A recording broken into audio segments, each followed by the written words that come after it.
Hello बच्चे लोग, कैसे हो आप सब। आज हम टॉपिक जो कवर करने जा रहे हैं वो है इलेक्ट्रिक डाइपोल क्लास 12th के अंदर।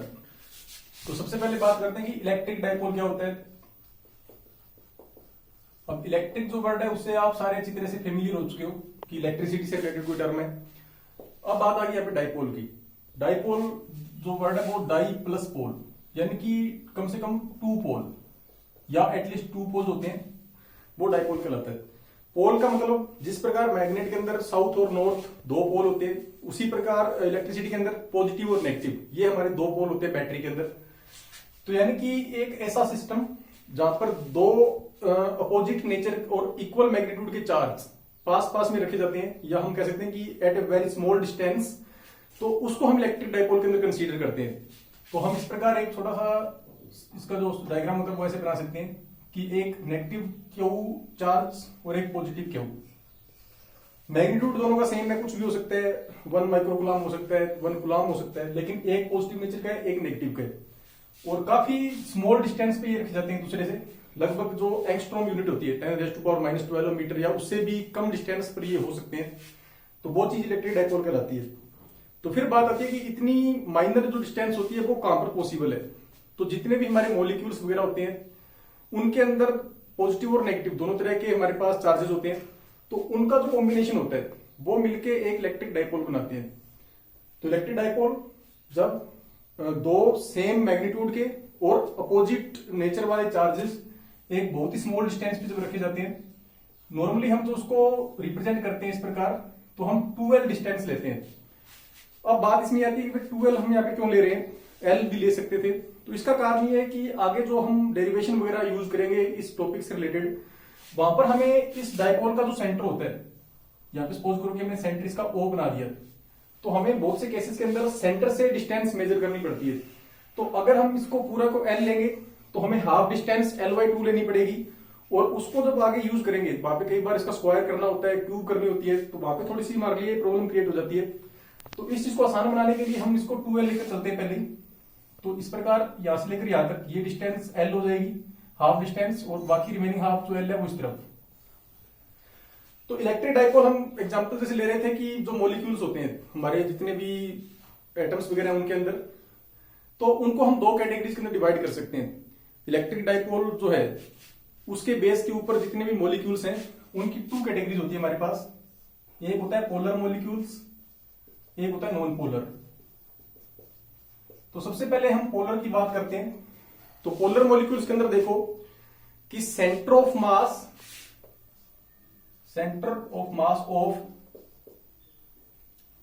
Positive charges does not coincide with centre of mass of negative charges. क्योंकि हमें पता है कि सभी एटम्स के अंदर पॉजिटिव और नेगेटिव दोनों तरह के चार्जेस पाए जाते हैं। तो जो पॉजिटिव चार्जेस का सेंटर ऑफ मास होता है, अगर वो कोइंसाइड नहीं करता किसके साथ, नेगेटिव चार्जेस के साथ, centre of mass of negative charges, तो वो पोलर सब्सटेंस कहलाएंगे।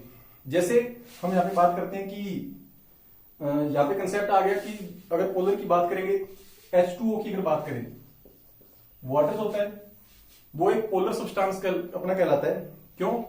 क्योंकि H2O की जो फॉर्मेशन है ये नेगेटिवली चार्ज, इसका H2 जो एटम है उसका नेगेटिव पार्ट होगा, इसके अंदर ऑक्सीजन होती है, और हाइड्रोजन वाले जो होंगे एक यहां पर होगा, एक यहां पर होगा।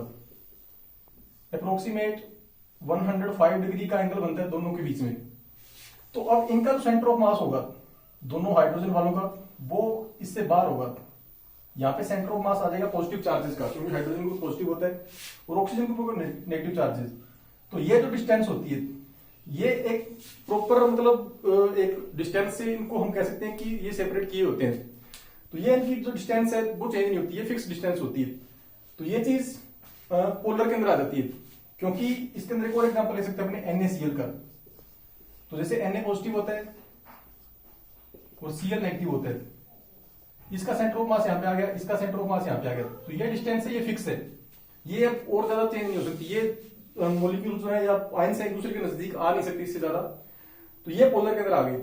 नॉन पोलर वो सब्सटेंसेस होते हैं जिनके अंदर centre of mass of positive charges जो है वो कोइंसाइड करता है centre of mass of negative charges के साथ। जैसे अपने एग्जांपल लेते हैं CO2 का, इसमें यहाँ पे बीच में हम ले सकते हैं कार्बन, यहाँ पे ऑक्सीजन, यहाँ पे ऑक्सीजन। तो इन दोनों का जो सेंटर ऑफ मास होगा ऑक्सीजन वालों का बिल्कुल सेंटर पे बनेगा, और ठीक उसी जगह पे कार्बन का जो सेंटर ऑफ मास है, पॉजिटिव चार्ज है, वो यहाँ पर होगा। तो दोनों कोइंसाइड करेंगे एक दूसरे के साथ। तो जब इस तरह के मॉलिक्यूल्स हैं, इनको हम इलेक्ट्रिक फील्ड के अंदर, एक्सटर्नल इलेक्ट्रिक फील्ड, एक तो इनका हो जाएगा आपस में, जहां पे चार्ज की बात है वहां पे इलेक्ट्रिक फील्ड बनेगा, लेकिन इस एटम को उठाकर हम किसी दूसरे इलेक्ट्रिक फील्ड में डालते हैं तो वहां पे देखो क्या होगा, ऑक्सीजन के ऊपर नेगेटिव चार्ज है, इधर भी नेगेटिव हो गया, और कार्बन के ऊपर जैसे मान लो पॉजिटिव है, यहां पे हमने एक एक्सटर्नल इलेक्ट्रिक फील्ड लगा दिया, तो ये पॉजिटिव नेगेटिव, इस इलेक्ट्रिक फील्ड की डायरेक्शन ऐसे बनेगी। तो ये क्या करेगा, ये इलेक्ट्रिक फील्ड ऑक्सीजन वालों को अपनी ओर खींचेगा, तो ये यहां से डिस्प्लेस होकर यहां चले जाएंगे। कार्बन वाला जो है, इसके ऊपर पॉजिटिव चार्ज है, इधर भी पॉजिटिव है, तो ये रिपल्शन का फोर्स लगेगा, तो ये कार्बन अपनी जगह से यहां पे डिस्प्लेस हो जाएगा इधर। इसी प्रकार ये ऑक्सीजन भी यहां चला जाएगा। तो अब इनका जो सेंटर ऑफ मास है वो यहां पर बन गया, और कार्बन का यहां पे बन गया। अब इनके बीच की एक फाइनाइट डिस्टेंस आ गई। तो अब ये अपने मतलब कह सकते हैं कि इनको अगर हमने पोलर की तरह बनाना है तो इनके ऊपर एक एक्सटर्नल इलेक्ट्रिक फील्ड लगाना पड़ता है। लेकिन अगर H2O, NaCl, HCl इनकी बात करेंगे, इनको अगर आप इलेक्ट्रिक फील्ड में रखोगे तो भी इनकी बीच की डिस्टेंस है वो फिक्स रहती है। तो इस तरह से दो कैटेगरीज के अंदर हम सब्सटेंस डिवाइड कर सकते हैं, पोलर और नॉन पोलर के अंदर। तो ये इलेक्ट्रिक फील्ड का कंसेप्ट होता है, जहां पर काफी स्मॉल डिस्टेंस के ऊपर, यानी कि बहुत ही ज्यादा छोटी डिस्टेंस जिसको हम मतलब एक तरह से डायरेक्टली मेजर नहीं कर सकते, और चार्ज सेम नेचर वाले अगर कहीं पे रखे होते हैं तो वो इलेक्ट्रिक डाइपोल कहलाता है। अब इसके बाद बात आती है, अगला हमारा टॉपिक है electric dipole moment. Dipole moment यहां पर हम कंसीडर करते हैं। मोमेंट का आपने नाम सुना होगा, जैसे +1 क्लास में था मोमेंट ऑफ फोर्स। मोमेंट का जो वर्ड होता है उसका मीनिंग ये होता है कि हम किसी एक पर्टिकुलर फिक्स एक्सिस के ऊपर कोई फोर्स लगाकर या कोई इस तरह की हम एफर्ट लगाते हैं जिसकी वजह से एक ऑब्जेक्ट फिक्स एक्सिस के ऊपर रोटेट करना स्टार्ट कर देता है। क्योंकि देखो डाइपोल के अंदर क्या होता है कि जैसे हमने बात की थी कि एक नेगेटिव चार्ज आ गया, यहां पर एक पॉजिटिव चार्ज आ गया। अब इनको अगर हम किसी एक्सटर्नल इलेक्ट्रिक फील्ड के अंदर लेकर आए, एक तो इनके बीच का एक स्मॉल इलेक्ट्रिक फील्ड है, दूसरा कोई भी इलेक्ट्रिक फील्ड हम अगर अप्लाई करें यहाँ पे, एक तरफ हमने पॉजिटिव चार्ज रख दिया, दूसरी तरफ नेगेटिव रख दिया, तो ये एक्सटर्नल इलेक्ट्रिक फील्ड हो गया, इसकी डायरेक्शन प्लस से माइनस की ओर। तो इससे क्या होगा, देखो ये वाला जो पॉजिटिव चार्ज है इसके ऊपर ये पॉजिटिव अपना फोर्स लगेगा डाउनवर्ड डायरेक्शन के अंदर, ये वाला नेगेटिव इस पॉजिटिव के साथ अट्रैक्ट होगा, तो ये यहाँ पे फोर्स लगेगा एक ऊपर की तरफ। तो इसकी वजह से क्या होगा कि यहाँ पर एक कपल की फॉर्मेशन बन गई। कपल का आपने +1 में कंसेप्ट पढ़ा है कि दो अलग अलग पॉइंट के ऊपर सेम फोर्स लगता है और डायरेक्शन अगर उसकी अलग अलग है तो वो कपल की फॉर्मेशन बनाते हैं। इससे फिर क्या होगा कि ये मान लो यहाँ पर इसका सेंटर है, तो एक सेंटर के ऊपर ये रोटेट होना शुरू कर देगा। डायरेक्शन क्या रहेगी, ये साइड नीचे की तरफ जाएगी और ये ऊपर की तरफ जाएगी, तो ये एक क्लॉकवाइज डायरेक्शन के अंदर रोटेट करेगा। जिस तरह से देखो कि ये मार्कर है हमारा, इसको हमने बीच में से पकड़ रखा है, यहाँ पे इसका सेंटर आ गया, तो अब ये ऐसे रोटेट करेगा, ऐसे रोटेट कर सकता है। ये नहीं है कि ये पूरा इधर जाए, ऐसे लीनियर मोशन के अंदर नहीं जाएगा, एक पर्टिकुलर पॉइंट के ऊपर ये रोटेट होगा, ऐसे यहाँ पे ऐसे घूमता रहेगा ये। तो जिस तरह से हमारे पास एक गाड़ी के अंदर स्क्रू खोलने वाला पाना होता है, इसको हम कहीं पे यूज करते हैं, तो यहाँ पे एक स्क्रू लगा होता है, उसके साथ हम इसको लगाकर ऐसे रोटेट करवाते हैं। तो ये जो हमारी लाइन ऑफ एक्शन है या जो ये आर्म है, ये हमारा आर्म हो गया, इसके ऊपर हम अगर नीचे की ओर फोर्स लगाएंगे ऐसे, तो इस प्रकार एक रोटेशन हमारे पास आ जाती है। तो मोमेंट का मतलब वही होता है जहां पर कोई ऑब्जेक्ट एक फिक्स एक्सिस के ऊपर रोटेट होता है। तो यहां पर भी हमारा डाइपोल जब रोटेट हो रहा है, किसकी वजह से, एक्सटर्नल इलेक्ट्रिक फील्ड की वजह से। तो दोनों चार्जेस के ऊपर अलग अलग डायरेक्शन में फोर्स लग रहा है, इसलिए क्या करता है कि स्ट्रेट लाइन मोशन में नहीं जाएगा, एक ही पॉइंट पे ऐसे गोल गोल घूमता रहेगा। तो इस प्रकार इसको हम डाइपोल मोमेंट कह सकते हैं। डाइपोल मोमेंट निकालने के लिए हम सेंटर से डिस्टेंस लेते हैं, जो एक्सिस है रोटेशन का, इस एक्सिस पे रोटेट कर रहे हैं, तो ये डिस्टेंस हमने L ली थी शुरू के अंदर। तो इसका जो डाइपोल मोमेंट बनेगा, चार्ज इनटू डिस्टेंस, तो ये आएगा QL। इसी प्रकार एक लेंथ यहां पर है इतनी, यहां पर भी Q चार्ज है, ये Q इंटू L। अब इसके आगे हम माइनस का सिंबल यहां पर यूज नहीं करेंगे, क्योंकि यहां पर माइनस सिर्फ इसका नेचर बता रहा है बाकी फोर्स की जो अमाउंट है वो सेम रहेगी। तो टोटल जो डाइपोल मोमेंट हो जाएगा Q L plus Q L, 2 QL इसके ऊपर लगेगा। तो इस तरह से जो डाइपोल मोमेंट निकाला जाता है उसका फॉर्मूला होता है P vector is equal to Q into 2L। Vector form में होता है ये डाइपोल मोमेंट, और डाइपोल मोमेंट की जो डायरेक्शन होती है वो नेगेटिव टू पॉजिटिव होती है। हाँ बिल्कुल सही लिखा है मैंने, कहीं आपको इससे लग रहा होगा कि अभी हमने इलेक्ट्रिक फील्ड के अंदर से पढ़ा था, वहां पर ये कंसेप्ट था डायरेक्शन जो होती है वो पॉजिटिव टू नेगेटिव होती है, लेकिन यहाँ पे डायरेक्शन नेगेटिव टू पॉजिटिव होती है। अब देखो इसका कारण क्या है कि हमने डायरेक्शन नेगेटिव टू पॉजिटिव क्यों ली है इलेक्ट्रिक डाइपोल की। तो जैसे बात हमने ये की थी कि जो डाइपोल होता है, हमने भी बनाया यहाँ पर ये माइनस क्यू वाला और ये क्यू पॉजिटिव क्यू आ गया, तो ये डायरेक्शन होती है पी वेक्टर की। इसके पीछे जो रीजन है वो क्या है कि जब हम इलेक्ट्रिक फील्ड की डायरेक्शन निकालते हैं, हम कहते हैं कि एक पॉजिटिव चार्ज कहीं पे रखा होता है तो डायरेक्शन बार की ओर होती है। इसका मतलब क्या था, हमने ये कैसे निकाला कि हम इसको फाइंड आउट करने के लिए एक टेस्ट चार्ज लेके आते हैं, और जो टेस्ट चार्ज था उसका मैग्नीट्यूड पॉजिटिव था, तो ये पॉजिटिव चार्ज उसको अपने से रिपेल कर रहा है, अपने से दूर भेज रहा है, इसलिए ये डायरेक्शन हमने बना दी। और अगर हम यहाँ पे नेगेटिव चार्ज रखते हैं तो वो क्या करता है, नेगेटिव चार्ज इस टेस्ट चार्ज को अपनी ओर खींचता है, तो वहां पे डायरेक्शन अंदर की ओर आती है। तो बात ये थी कि जब इलेक्ट्रिक फील्ड की डायरेक्शन निकाली जाती है वहां पर हम एक टेस्ट चार्ज लेके आते हैं, उसके ऊपर क्या एक्शन लगता है उसके हिसाब से हम डायरेक्शन की जो है वो स्पेसिफाई करते हैं। लेकिन यहाँ पे देखो, यहाँ पे नेगेटिव चार्ज जो है वो पॉजिटिव की ओर जाना चाहता है, तो ये डायरेक्शन हम ऐसे लगा सकते हैं, या यूं कहें कि पॉजिटिव जब नेगेटिव को अपनी ओर खींच रहा है तो अपनी ओर खींचने की डायरेक्शन ये होगी। तो बात डायरेक्शन जब निकाली जाती है तब ये देखा जाता है कि किसके बेस पे निकाल रहे हैं, हमारा जो रेफरेंस है वो क्या है। तो यहाँ पे नेगेटिव चार्ज की वजह से डायरेक्शन ये रहेगी, क्योंकि अगर नेगेटिव चार्ज यहाँ पे हम नहीं लेकर आएंगे तब क्या होगा, डाइपोल नहीं बनेगा। अगर ये भी पॉजिटिव होता तो दोनों के बीच में रिपल्शन का फोर्स लगता, लेकिन नेगेटिव आने की वजह से दोनों, ये इसको अपनी ओर खींचना चाहता है, ये उसकी ओर जाना चाहता है, तो इसमें डायरेक्शन जो है वो नेगेटिव टू पॉजिटिव रहती है। अब इसकी जो एसआई यूनिट की बात करेंगे, चार्ज के लिए न्यूटन आ गया, 2 जो है वो एक न्यूमेरिक नंबर है, एल मीटर के अंदर, तो न्यूटन इंटू मीटर होती है वो इलेक्ट्रिक डाइपोल मोमेंट की एसआई यूनिट होती है। तो ये सिंपल बातें थी इन दोनों के बारे में। अब जो इंपॉर्टेंट टॉपिक है इसके ऊपर वो है इंटेंसिटी ऑफ इलेक्ट्रिक फील्ड। अगला हमारा जो टॉपिक है उसके बारे में अपने पढ़ेंगे। हो गया पहुंच ओके। अब हम बात करते हैं electric field intensity on axial line of electric dipole. तो पहले तो हमारे मन में कई बार ये आता है कि अगर दोनों चार्जेस सेम नेचर के हैं, सेम मैग्नीट्यूड के हैं और अपोजिट नेचर के हैं, फिर तो वो एक दूसरे को कैंसिल आउट कर देंगे, तो नेट इलेक्ट्रिक फील्ड वहां पे 0 आना चाहिए।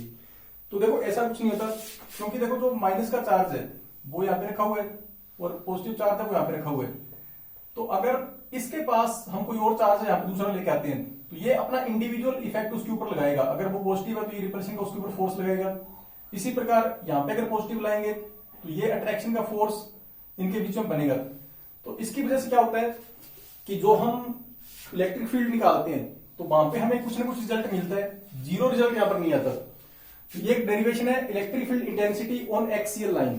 तो एक्सियल लाइन का देखो मतलब क्या है कि सबसे पहले हम यहाँ पे डायग्राम बनाते हैं एक, ये इलेक्ट्रिक इसका हमारा जो डाइपोल डायग्राम आ गया, माइनस क्यू और ये पॉजिटिव क्यू। इसको हम पॉइंट ए लिख देते हैं, इसको पॉइंट बी। सेंटर इसका ओ है, ये डिस्टेंस यहां से लेकर यहां तक, इसको आपने स्मॉल एल लेना है, यहां से लेकर यहां तक स्मॉल एल। कुछ जगह ए भी लिया जाता है, वो कोई दिक्कत नहीं है। और ये 2L आ गया। तो एक्सियल लाइन का मतलब ये है कि ये जो हमारा डाइपोल है इसका एक्सिस के ऊपर, इसका एक्सिस जो है वो हॉरिजॉन्टल जैसे रखा हुआ है, तो इस तरफ हो सकता है पॉइंट, इस तरफ हो सकता है। इस लाइन की सीध में हम किसी तरफ एक पॉइंट लेकर वहां पे इलेक्ट्रिक फील्ड की इंटेंसिटी निकालते हैं कि उस पॉइंट के ऊपर ये डाइपोल अपना कितना इफेक्ट शो कर रहा है। तो उसके लिए क्या करते हैं, सबसे पहले एक यहाँ पे पॉइंट ले लिया हमने, पॉइंट पी। अब हमारा जो टॉपिक है उसमें सबसे पहले हमें एक पॉइंट फिक्स करना पड़ता है कि कौन से पॉइंट पे हम निकाल रहे हैं। तो हमने यहाँ पे पॉइंट पी बना दिया, इस तरफ भी हम बना सकते हैं, कोई मैटर नहीं है। तो अभी यहाँ पे पॉइंट पी आ गया। अब ये पॉइंट पी जो है वो कितनी दूरी पे है इससे। अब ये पॉइंट पी जो होता है डाइपोल के सेंटर से ये मान लो कि r डिस्टेंस के ऊपर है। पॉइंट पी और ओ इन दोनों के बीच की डिस्टेंस स्मॉल r, और डाइपोल का सेंटर है, वहां से लेकर पी जो है वो आर डिस्टेंस पे था हमारा। अब क्या होगा कि पॉइंट पी है, हम क्या करेंगे यहाँ पे दो अलग अलग यहाँ पर इलेक्ट्रिक फील्ड की इंटेंसिटी निकालेंगे। सबसे पहले यहाँ पे जो पॉजिटिव चार्ज रखा हुआ है उसकी वजह से, दूसरा जो यहाँ पर नेगेटिव चार्ज है उसकी वजह से, दोनों को अलग अलग लेकर फिर उनको ज्वाइन करेंगे। तो उसके लिए हम क्या करना होता है कि जो पॉइंट पी है, यहाँ पे सपोज करो कि हमने एक टेस्ट चार्ज रखा हुआ है जिसका मैग्नीट्यूड मान लो कि प्लस का 1 कूलम है या प्लस का 1 क्यू है। कहीं पर भी अगर हमें इंटेंसिटी फाइंड आउट करनी होती है या इलेक्ट्रिक फील्ड कैलकुलेट करना होता है, टेस्ट चार्ज की जरूरत पड़ती है। तो पी पॉइंट के ऊपर एक टेस्ट चार्ज हमने रख दिया और फिर हमारे पास अब एक पेयर बन गया, किसका, एक जो टेस्ट चार्ज है उसका और दूसरा इस प्लस क्यू चार्ज का। उन दोनों को लेकर कंसीडर करेंगे, दोबारा हम इस माइनस क्यू को और यहाँ पे जो टेस्ट चार्ज है उन दोनों को लेकर चलेंगे। तो अब ये देखो कि सबसे पहले तो जब इन दोनों चार्जेस की बात करेंगे, यहाँ पे जो क्यू है, यहाँ पे क्यू नोट इसको अपने मान लेते हैं एक बार, क्यू नोट टेस्ट चार्ज है, इसका नेचर पॉजिटिव है। तो अब ये बीपी जो डिस्टेंस है यहाँ पर हमारी, यहां से लेकर यहां तक इतनी जो है, इसकी वैल्यू कितनी आएगी, क्योंकि देखो ओ से लेकर पी तक ये तो आर है और इस आर में से अगर हम ये एल माइनस कर देंगे तो हमारे पास ये वैल्यू बचेगी। तो इसलिए ये लिखा जा सकता है, यहाँ पे ये आएगा आर माइनस एल, ये डिस्टेंस आ गई बी से पी की तरफ। तो सबसे पहले यहां पे लिखा जाएगा electric field intensity due two plus Q charge, जो पॉजिटिव क्यू चार्ज है इसकी वजह से इलेक्ट्रिक फील्ड की इंटेंसिटी किस तरफ आएगी। सबसे पहले हम एक बात और यहां पर कहेंगे कि डायरेक्शन जो इंटेंसिटी की वो किस तरफ लेंगे। यहां पे पॉजिटिव चार्ज है, यहां पे पॉजिटिव चार्ज है, ये हमारा सोर्स चार्ज है, ये टेस्ट चार्ज है। सोर्स चार्ज टेस्ट चार्ज को रिपेल करेगा क्योंकि नेचर सेम है, इस तरफ भेजने का प्रयास करेगा। तो हम कहेंगे कि ये E1 वेक्टर यहां पे डायरेक्शन आ जाएगी इलेक्ट्रिक फील्ड की इंटेंसिटी की due to charge positive Q. जब माइनस क्यू चार्ज और प्लस क्यू इन दोनों की बात करेंगे, प्लस क्यू नोट जो है, तब जो डायरेक्शन आएगी वो आएगी इस तरफ E2 वेक्टर, क्योंकि पॉजिटिव चार्ज नेगेटिव की तरफ डायरेक्शन अपनी शो करता है। तो आपने यहां पे कंफ्यूज नहीं होना है। जब इलेक्ट्रिक डाइपोल की बात होगी, अगर हम यहाँ पे सिर्फ माइनस क्यू और प्लस क्यू की बात करते और पी अगर हम निकाल रहे थे, फिर तो डायरेक्शन हम इस तरफ शो करेंगे इसकी। लेकिन यहाँ पे हम पहले निकाल रहे हैं दो चार्जेस के बीच का फोर्स, एक चार्ज यहाँ पे रखा हुआ है, एक यहाँ पे रखा हुआ है, उनके बीच में जो फोर्स लगेगा उसकी डायरेक्शन इस तरफ आएगी क्योंकि रिपल्शन का फोर्स है। दूसरा यहाँ पे एक चार्ज है, एक चार्ज यहाँ पे, जो कूलम्ब्स लॉ था सेम वही हमने यहाँ पे फॉलो करना है एक बार। तो अब देखो कि जो फोर्स लगेगा यहाँ पर इन दोनों के बीच में, प्लस क्यू और क्यू नोट के बीच में, वो क्या आ जाएगा 1/4 pi epsilon naught Q into Q naught upon में आर माइनस एल, बीच की डिस्टेंस है, इसका स्क्वायर, ये आ गया। और इंटेंसिटी अपने निकालते हैं, E is equal to F upon में क्यू। तो इंटेंसिटी E1 वेक्टर तो निकलेगी, एफ अपॉन में क्यू निकलेगा, एफ ये पूरा आ गया, अपॉन में क्यू कौन सा रहेगा, ये टेस्ट चार्ज वाला जिसको हम लेकर आते हैं उसके कॉन्टेक्ट में इलेक्ट्रिक फील्ड निकालने के लिए। तो उससे क्यू नोट से ये वाला क्यू नोट कैंसिल हो जाएगा, हमारे पास सीधी इलेक्ट्रिक फील्ड की इंटेंसिटी ये बचेगी 1/4 pi epsilon naught Q upon r minus l का होल स्क्वायर, ये बचेगा क्योंकि यहां पे फॉर्मूला लगता है E is equal to F upon में q, e vector equal to f vector upon में क्यू। और ये क्यू जो था वो क्यू नोट वाला हम लेंगे, तो इस इक्वेशन को क्यू नोट से डिवाइड करेंगे तो ये क्यू नोट से क्यू नोट कैंसिल हो जाएगा, E vector E one vector ये आ जाएगा। अब यहाँ पे वेक्टर लिखा हुआ है, आगे हमने कुछ नहीं लगाया, तो हम आगे ये लिख सकते हैं कि अलोंग बीपी, मतलब कि E1 की डायरेक्शन जो है वो B से P की ओर है। Similarly electric field intensity on point P due to charge negative Q, वो E2 इंटेंसिटी निकलेगी, इसका magnitude 1/4 pi epsilon naught Q upon, अब देखो माइनस क्यू चार्ज यहां पे रखा हुआ है, प्लस क्यू यहां पे रखा हुआ है, इनके बीच की डिस्टेंस कितनी है, सेंटर तक तो आर थी, प्लस इतना और है, तो यहां पर आर प्लस एल लगेगा इस बार। यहां पे आर माइनस एल हमने लिखा था क्योंकि डिस्टेंस सिर्फ इतनी सी निकालनी थी, यहां पे डिस्टेंस अब पी से लेकर ए पॉइंट तक की जो है ये पूरी निकलेगी। और अब इसमें जो डायरेक्शन रहेगी पी से ए की तरफ, तो यहां पे लिखेंगे अलोंग पी ए, इसके ऊपर भी वेक्टर लग गया। अब देखो कि नेट इंटेंसिटी कैसे निकलेगी। हमने लास्ट में नेट निकालनी होती है, 2 या 3 चार्जेस की वजह से इंडिविजुअल निकालकर उनका वेक्टर सम यहां पे करना है। P point plus Q charge के ज्यादा नजदीक है, इसका मतलब इसके ऊपर ज्यादा इफेक्ट जो रहेगा वो इस चार्ज की वजह से रहेगा। ये चार्ज अपना इफेक्ट लगा रहा है लेकिन उतना नहीं लगा पाएगा जितना ये लगाएगा, क्योंकि डायरेक्शन डिस्टेंस भी मैटर करती है। ये ज्यादा दूरी पे है, ज्यादा दूरी वाला इतना मैटर नहीं करेगा, ये इसका नजदीक है। जैसे कई बार होता है ना, हमारे रिश्तेदार, कोई दूर का रिश्तेदार है तो वो ज्यादा हमारे क्लोज नहीं होता जितना हमारा नजदीकी रिश्तेदार होता है। तो ये बी पॉइंट पे जो प्लस क्यू चार्ज रखा हुआ है ये इसका नजदीकी या करीबी रिश्तेदार है, तो इसका असर इसके ऊपर ज्यादा पड़ेगा। तो अब हम यहाँ पे जो नेट इंटेंसिटी लिखेंगे ई वेक्टर, वो आ जाएगी E1 vector minus E2 vector. इसका मतलब, सिंबल का मतलब ये है कि वैल्यू इनकी हमने पॉजिटिव लेनी है, सिर्फ माइनस का सिंबल जो है इनका नेचर की यहाँ पे बात कर रहे हैं। तो अब E1 की जो बात आएगी, E1 की यहां से वैल्यू पुट कर देंगे 1/4 pi epsilon not Q upon में R माइनस L का होल स्क्वायर। इसी प्रकार E2 की value 1/4 pi epsilon not Q upon R plus L का होल स्क्वायर। अब इसमें देखो कॉमन क्या आ रहा है, 1/4 पाई एप्सिलॉन नॉट कॉमन आ रहा है, क्यू भी दोनों में कॉमन आ रहा है, तो हम इसको क्यू अपॉन में 4 पाई एप्सिलॉन नॉट एक बार यहां पे लिख देते हैं। ब्रैकेट में बचेगा 1/R माइनस L स्क्वायर, यहां पे माइनस 1/R प्लस L का होल स्क्वायर। अब इसको आगे सॉल्व करना है, ये चलता रहेगा ऐसे। अब सबसे पहले एलसीएम लेना है। एलसीएम के अंदर हम क्या करते हैं कि R माइनस L का whole square into R plus L का होल स्क्वायर, ये हमने एलसीएम ले लिया। इससे हम इसको डिवाइड करेंगे तो हमारे पास R प्लस L स्क्वायर बचेगा, R प्लस L का होल स्क्वायर माइनस यहां पे बचेगा R माइनस L का होल स्क्वायर, क्योंकि इससे ये कट जाएगा, ये पीछे बच जाएगा। अब उसके बाद आगे इसको हम सोल्व कर लेंगे। अब देखो नीचे R माइनस L का whole square, R plus L का होल स्क्वायर, अगर मान लो दोनों का होल स्क्वायर ना होता तो यहां पे हमारे पास बचता R square minus L square. अब लेकिन पूरे के ऊपर और फिर होल स्क्वायर लगा हुआ तो यहां पे स्क्वायर लग जाएगा। अब इससे ये कट गया, ऊपर हमारे पास क्या बचा, इसको हम खोलेंगे, ये a प्लस बी का होल स्क्वायर, ए की जगह पे लिखा हुआ है R, तो R स्क्वायर प्लस बी की जगह पे लिखा हुआ है L, L square plus 2RL। ये फॉर्मूला लगा यहाँ पे a प्लस बी के होल स्क्वायर वाला, इधर लगेगा a माइनस बी के होल स्क्वायर वाला। तो अब ये फॉर्मूला इधर लग रहा है, देखो यहाँ पे आएगा R स्क्वायर प्लस, एक बार छोटे ब्रैकेट में डाल देते हैं इसको, L स्क्वायर माइनस 2RL। ये हमने ऐसे लिख दिया। जब इधर वाले का ब्रैकेट आगे वाला सिंबल जो है वो आगे मल्टीप्लाई होगा तो ये R स्क्वायर इसका माइनस का हो जाएगा, माइनस का R स्क्वायर माइनस का L स्क्वायर और प्लस का 2RL बनेगा।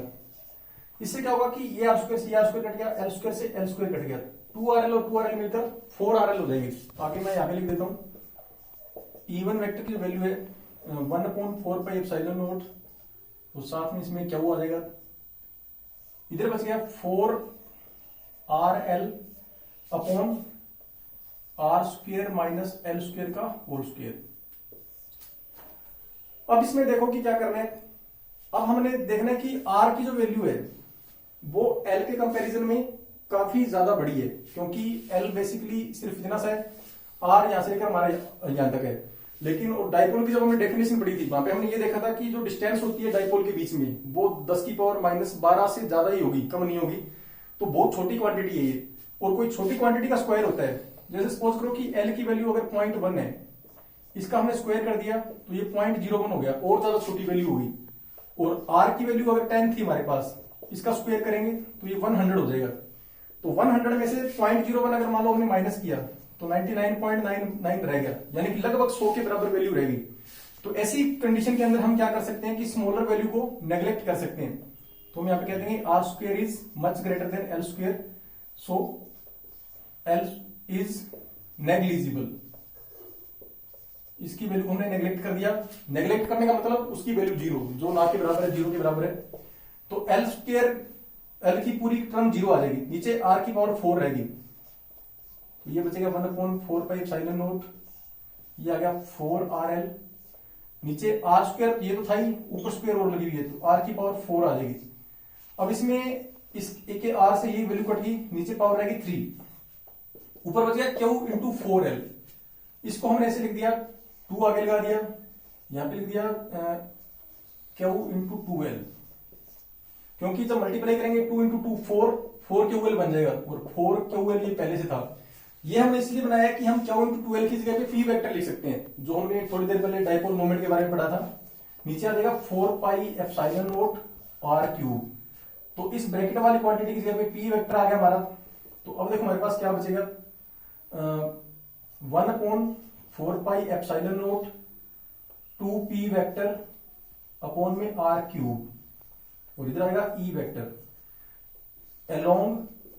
अब ई वेक्टर की डायरेक्शन सेम वही रहेगी जो ये वाली थी, जो E1 की थी, क्योंकि नेट इंटेंसिटी इस तरफ ही शो करेगी। तो अलोंग यहां पर आ जाएगा बीपी। तो ये इसका पार्ट कंप्लीट हो गया, electric field intensity on axial line of electric dipole. और अभी इसका दूसरा पार्ट हम करने जा रहे हैं, तब तक आप इसको थोड़ा देख सकते हैं आराम से, दोबारा देख लेना वीडियो को अच्छी तरह से, कोई दिक्कत नहीं है। Second part, electric field intensity on equatorial line. तो इक्वेटोरियल लाइन क्या होती है, देखो सबसे पहले ये हमारा डाइपोल है, -Q2 + Q, ये इसका सेंटर O। जो इक्वेटोरियल लाइन की जब अपनी बात करते हैं तो वहां पर हम इसके सेंटर से परपेंडिकुलर डिस्टेंस के ऊपर यहां पर एक पॉइंट P लेते हैं, और इस पॉइंट पे इंटेंसिटी फाइंड करनी है हमने। पिछले में तो हमने एक्सिस के ऊपर देखा था, इस बार पॉइंट P जो है वो यहां पर परपेंडिकुलर है सेंटर से। तो उसके लिए हम ऐसे डायग्राम ड्रॉ करेंगे पहले, और ये मान लो कि थीटा एंगल बना रहा है इसके साथ।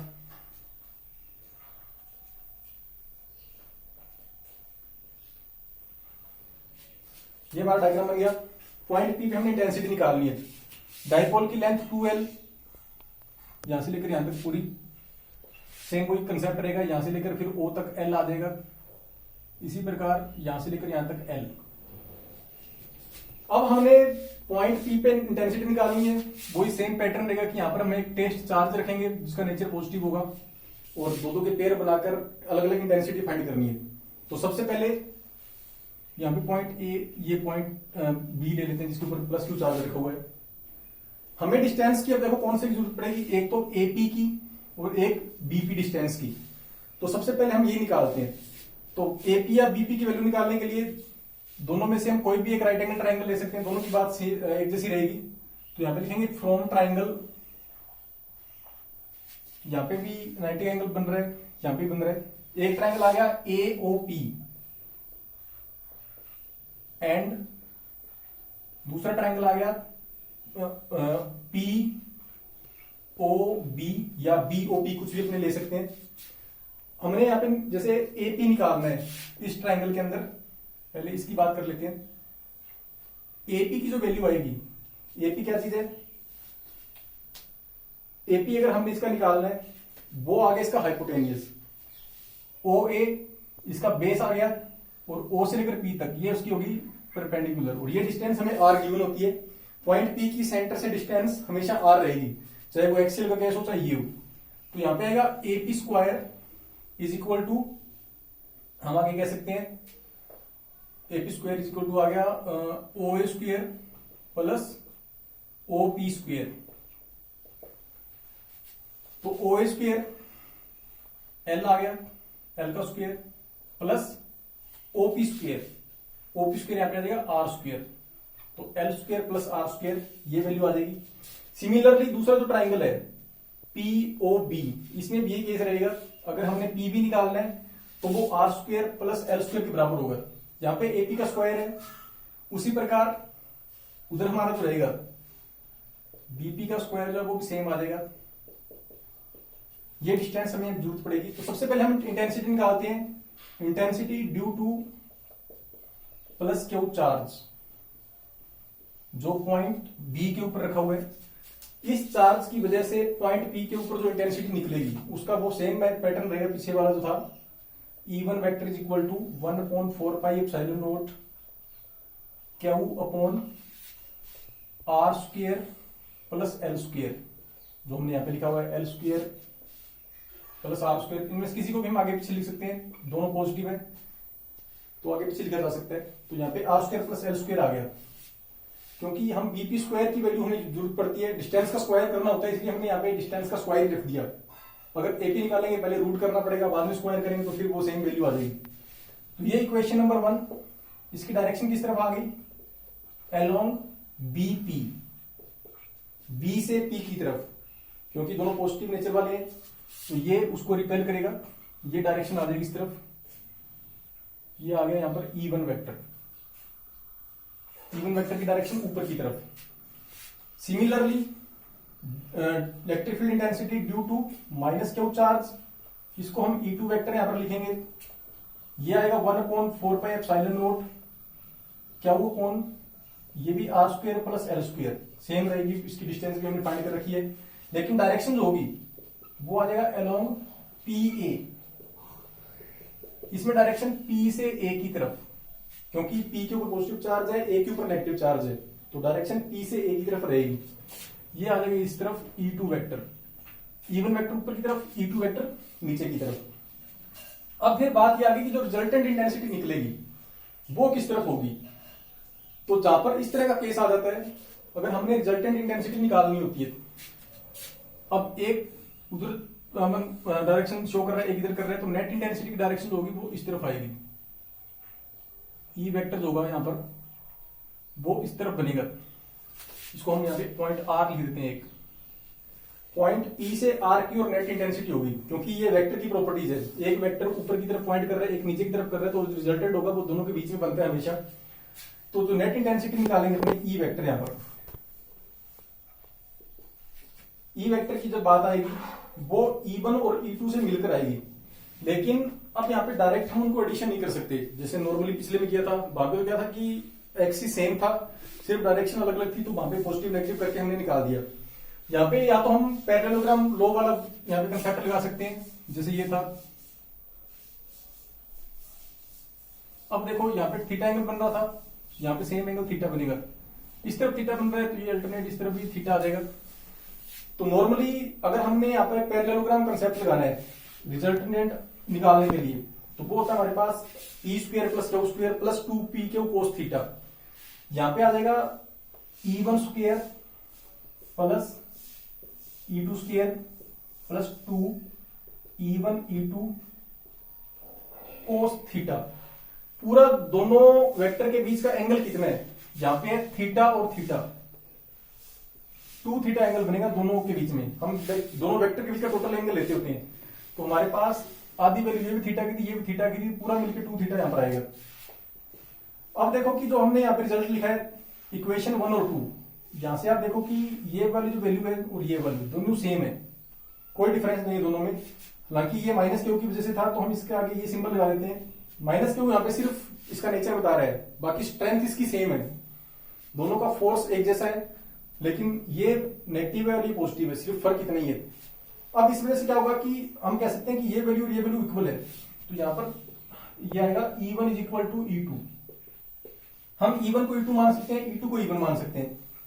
अब सपोज करो कि हमने E1 और E2 की जगह पे हमने E1 लिख दिया, तो ये आएगा E1 स्क्वायर तो पहले से था, इस E2 की जगह पे E1 लिखा जा सकता है क्योंकि वैल्यू इक्वल है, तो ये भी E1 स्क्वायर आ जाएगा, यहाँ पे 2E1, ये भी E1 cos 2 थीटा। तो यहाँ पे क्या आ गया E1 प्लस E1 का स्क्वायर 2E1 स्क्वायर, ये E1 का मल्टीप्लाई ये E1 का स्क्वायर वैसे बन जाएगा, ये cos 2 थीटा आ गया।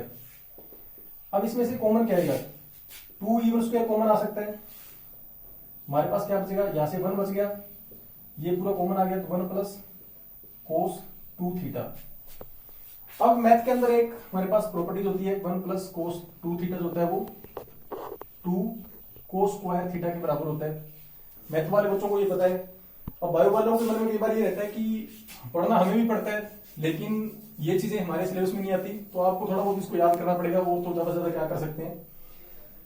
अब ये चीज आ गई यहाँ पे, इस पूरे ब्रैकेट की जगह हमने वो लिखना है, तो यहाँ पे आएगा ई वेक्टर रूट के अंदर 2E1 स्क्वायर, ये पहले से था हमारा, इस ब्रैकेट की जगह पे आ गया 2 cos square theta.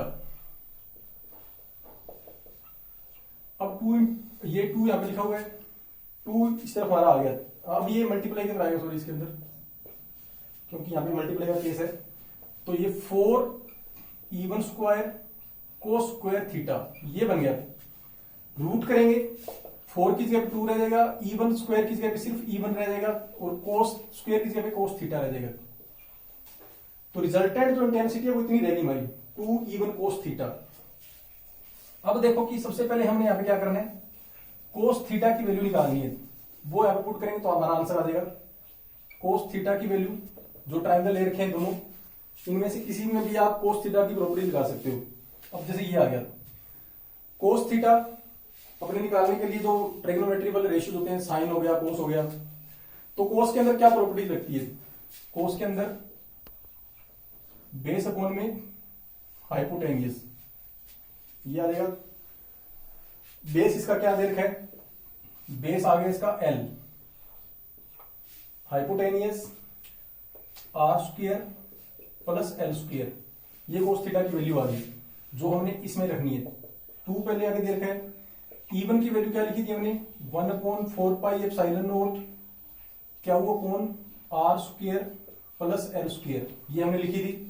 Cos theta की जगह पे जो ये निकाला है हमने L/R square plus L square. अब ये क्या बनेगा? ऊपर आएगा 2 इंटू QL, तो हमें यहाँ पे पी वेक्टर लिखना तो ये अपने आप ही बनेगा, कोई दिक्कत नहीं है। नीचे 1/4 पाई एप्सिलॉन नॉट अलग से लिख दिया, R square plus L square, और यहाँ पे R square plus L square, तो ये R square plus L square का होल स्क्वायर। यहाँ पे सेम वही प्रॉपर्टी लगेगी कि R स्क्वायर जो है वो L स्क्वायर से बहुत ज्यादा बड़ा है, तो L विल बी 0 या नेग्लेक्टेड, तो यहाँ पे सीधा R स्क्वायर बचेगा नीचे 1/4 पाई एप्सिलॉन नॉट, ऊपर P1 वेक्टर लिख दिया हमने 2 इंटू QL की जगह पे। नीचे क्या आ गया हमारे पास जो वैल्यू आएगी R की पावर 4 अपने यहाँ पे कह सकते हैं कि हमारे पास ये रह जाएगा। लेकिन अब देखो कि इसके अंदर हमारा जो कंसेप्ट रहेगा, ये R स्क्वायर आ गया यहाँ पर और इसकी पावर 2, ये मिलकर नीचे हमारा टोटल R की पावर जो है वो 4, इसको अपने यहाँ पे लिख सकते हैं। तो इस तरह से हमारी जो इंटेंसिटी है वो हम निकाल सकते हैं। तो ये जो इसमें कंसेप्ट रहेगा टोटल, तो वो आपने इंक्लूड इसके अंदर करना है। लेकिन एक चीज हम इसके अंदर और थोड़ा सा देखो मिसिंग है कि क्या है वो इसके अंदर, वो इसके अंदर ये रहेगा कि H की जो वैल्यू थी वो R square plus L square की रूट थी, तभी मेरा कुछ ना कुछ इसमें मिसिंग है, कुछ ना कुछ इसमें हमारा छूट रहा है। R square plus L square जो नीचे लिखा है हाइपोटेनियस, इसके अंदर वो जो आ रहा है हाइपोटेनियस की वैल्यू जो है वो रूट के अंदर आती है, क्योंकि H इक्वल टू इसका हाइपोटेनियस निकाल रहे हैं R square plus L square, वो तो है H स्क्वायर के बराबर, लेकिन यहाँ पे H यूज करना है तो रूट लगाकर इसको करना पड़ेगा। ये थोड़ी सी यहाँ पे मिस्टेक हमारी रहेगी, तो इस वजह से तो दोबारा हम एक बार इसको लिखते हैं 1/4 पाई एप्सिलॉन नॉट, ये आ गया Q अपॉन के अंदर जो R square plus L square लिखा हुआ था, यहाँ पे आ गया L अपॉन में R square plus L square का रूट।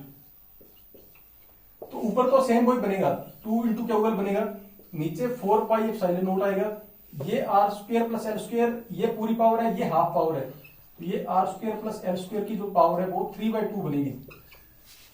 और अब इसमें हमने नेग्लेक्ट करना है R स्क्वायर के कंपैरिजन में L स्क्वायर को, इसकी वजह से हमारे पास सीधा यहाँ पे R स्क्वायर बचेगा, L स्क्वायर नेग्लेक्ट हो जाएगा। तो ऊपर आ गया P vector 1/4 pi epsilon not, नीचे R स्क्वायर के ऊपर पावर 3/2, तो ये तो मल्टीप्लाई होगा 2 से 2 कटेगा, R क्यूब बन जाएगा। तो E वेक्टर की जो वैल्यू आएगी 1/4 pi epsilon not P vector upon में R क्यूब। ये थोड़ा सा डिफरेंस है दोनों के बीच में कि जो एक्सी लाइन पे था वहां पर 2p स्क्वायर आ रहा था, जबकि इक्वेटोरियल लाइन के अंदर ऊपर सिर्फ p स्क्वायर आ रहा है।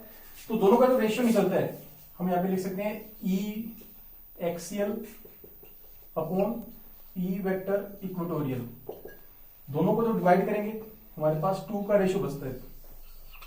ये इंटेंसिटी का फर्क रहेगा दोनों के बीच में। इसको इंटेंसिटी निकालने का एक दूसरा मेथड और भी है कि ये यहाँ पे जो थीटा दे रखा है इसको हम जो इसके कंपोनेंट होते हैं साइन थीटा कोस थीटा उनमें डिवाइड करके भी निकाल सकते हैं। उससे भी ये सेम रिजल्ट बनेगा 2 इवन कोस थीटा वाला। क्योंकि जैसे देखो अभी अगर हम इवन वेक्टर की बात कर रहे हैं तो इवन की डायरेक्शन ऊपर की तरफ, यहाँ पे ऐसे हमने लाइन लगा दी, जिसके साथ थीटा एंगल बन रहा है वो कोस थीटा की प्रॉपर्टीज होती है। तो यहाँ पे आ गया इवन कोस थीटा, क्योंकि परपेंडिकुलर कंपोनेंट ऊपर की तरफ है। उसी प्रकार नीचे वाला E2 वेक्टर है, इसके लिए क्या बनेगा, ये वेक्टर आ गया, इसका परपेंडिकुलर कंपोनेंट ये बनेगा। तो इसमें भी ये E2 साइन थीटा है, ये E1 साइन थीटा है। अब E1 E2 की वैल्यू बराबर है तो ये दोनों साइन थीटा के कंपोनेंट कैंसिल आउट हो जाएंगे। ये E1 कोस थीटा प्लस ये वाला जो इसका है E2 कोस थीटा, ये आपस में ऐड हो जाएंगे। अब E1 हमने माना हुआ है कि E2 के बराबर है, तो इसको भी हम E1 लिख सकते हैं। तो जो E की वैल्यू निकलेगी वो 2 E1 कोस थीटा आ जाएगी। तो एक ये मेथड है जिसमें आप कंपोनेंट लगाकर इसको 2 इवन कोस थीटा बना सकते हो, और दूसरे के अंदर जो पैरेललोग्राम वाला लॉ है वो आप यूज करोगे तो भी इवन कोस थीटा ई की वैल्यू निकलेगी, और बाद में आगे सोल्व करके हम ये फाइनल हमें रिजल्ट निकालना है। तो ये काफी इंपॉर्टेंट टॉपिक है, इसको आपने पढ़ना है, प्रैक्टिस अपनी अच्छी तरह से कीजिए, इसको करके देखिए। आगे हम न्यूमेरिकल की बात करेंगे, तब तक के लिए thank you, have a good day.